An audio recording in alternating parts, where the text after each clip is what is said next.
मित्रों, आपने सूर्पणखा के बारे में तो काफी कुछ जाना होगा, पर अभी भी ऐसे कई रोमांचक तथ्य हैं जो इस कैरेक्टर को और भी रोमांचक बनाते हैं। सूर्पणखा का अर्थ होता है जिसके नथ यानी कि नाक सूख के समान हो। और क्या आप जानते थे कि जहां पर सूर्पणखा के नाक कान काटे गए थे, उस जगह का नाम ही नासिक पड़ा। शूर्पणखा के ऐसे ही रोमांचक तथ्यों को लेकर आइए इस वीडियो की शुरुआत करते हैं, और साथ ही ऐसे वीडियो से जुड़े रहने के लिए हमारे YouTube चैनल को सब्सक्राइब कर लें। तो दोस्तों, वैसे तो जनमानस में शूर्पणखा की छवि एक राक्षसी कामी, निर्ममता से नरसंहार करने की होने के कारण घृणा की दृष्टि से उसे देखा जाता है। लेकिन जब करोड़ों जन्मों तक तपस्या करने के बाद भी ऋषि मुनियों को भगवान के दर्शन का लाभ नहीं मिल पाता है, तो इसने तो उनके दर्शन करने के साथ ही उनसे बातें भी की है। और भगवान श्री राम ने उसकी लक्ष्मण जी से बात करवाकर जगत जननी सीता माता के दर्शन भी करवा दिए। तो आखिर उसने ऐसे कौन से पुण्य किए होंगे, ये सोचने वाली बात है। दरअसल पूर्व जन्म में सूर्पणखा इंद्रलोक की नयनतारा नाम की अप्सरा थी, और उर्वशी, रंभा, मेनका, इन प्रमुख अप्सराओं में से इसकी गिनती होती थी।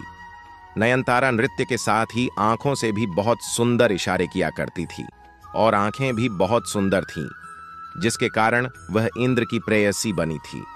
उसी समय में पृथ्वी पर वज्र नामक एक ऋषि घोर तपस्या कर रहे थे, जिनकी तपस्या भंग करने हेतु इंद्र ने ही नयनतारा को पृथ्वी पर भेजा था।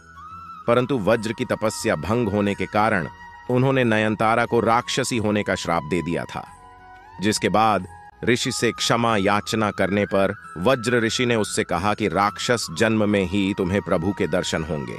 तब वही अप्सरा देह त्याग के बाद शूर्पणखा राक्षसी बन गई। उसने दृढ़ निश्चय कर लिया था कि प्रभु दर्शन होने पर वह उन्हें प्राप्त कर लेगी। राक्षसी होने के कारण उसके पास रूप बदलने की शक्ति होने से वह सुंदर मोहक रूप लेकर श्री राम के पास चली गई और गलती कर बैठी। पर ब्रह्म प्रभु को भक्ति और वैराग्य से ही प्राप्त किया जा सकता है, मोहक रूप दिखाकर नहीं। और सूर्पणखा सीधा श्री राम की पत्नी बनकर भक्ति को ही अलग कर देना चाहती थी। फिर भी उचित प्रक्रिया का ज्ञान कराने के लिए श्री राम ने उसे वैराग्य रूपी लक्ष्मण जी के पास भी भेजा, ताकि प्रभु मिलन की सही प्रक्रिया उसे झांत हो सके।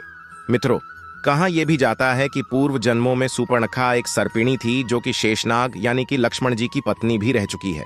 इसलिए भी श्री राम ने उसे लक्ष्मण जी के पास भेजा था। पर जो भी हो, सूर्पणखा जैसी गलतियां तो हम भी कई बार करते हैं।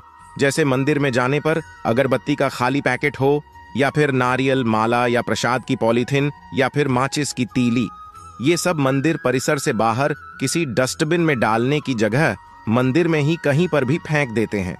चैनल गेट हो या फिर कहीं पर भी अगरबत्ती लगा देते हैं, और कहीं पर भी दीपक लगाते हैं। इस तरह के 32 भागवत अपराध होते हैं, जिनमें से एक भी अपराध से भगवान की कृपा प्राप्त नहीं होती है। तो इस तरह से लक्ष्मण जी ने सोचा कि राक्षसी को वैराग्य तो नहीं आ सकता, तो उसे पुनः प्रभु के पास भेज दिया। अब इसके बाद भी उसने गलती कर दी और सोचा कि प्रभु भक्ति के वश में है, तो मैं इस भक्ति को खा जाऊं, इसे नष्ट कर दूं। और सीता माता के पास गई, और इस प्रकार गलती करने से लक्ष्मण जी ने क्रोध में आकर उसके नाक कान काट दिए और उसे अंग भंग कर दिया। और उसी समय सूर्पणखा की आंखें खुल गईं और पूर्व जन्म की याद भी आ गई, और तभी उसने प्रभु के कार्य को पूरा कराने के साथ ही एक तरह से उनकी सहायिका बनकर प्रभु के हाथ से खरदूषण, रावण, कुंभकर्ण, मेघनाद आदि निशाचरों को मरवाकर उनका भी उद्धार करवा दिया, और एक तरह से पूरे कुल का लाभ करवा दिया। और प्रभु प्राप्ति की उचित प्रक्रिया अपनाने के लिए पुष्कर जी में चली गई, और जल में खड़ी होकर भगवान शिव की तपस्या करने लगी।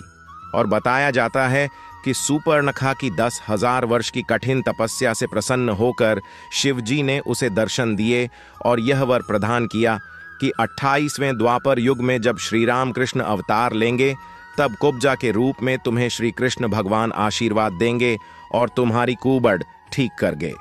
वही नयनतारा अप्सरा का मनमोहक रूप प्रदान करेंगे, और सारी सुख समृद्धि के साथ ही ईश्वरीय लीला का लाभ भी तुम्हें मिलेगा।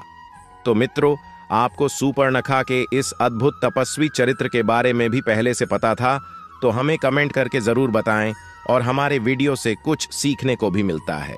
तो हमारे साथ जुड़े रहें और हर हर महादेव का नारा जरूर लगाएं। आपसे फिर मुलाकात होगी नेक्स्ट वीडियो में। हर हर महादेव।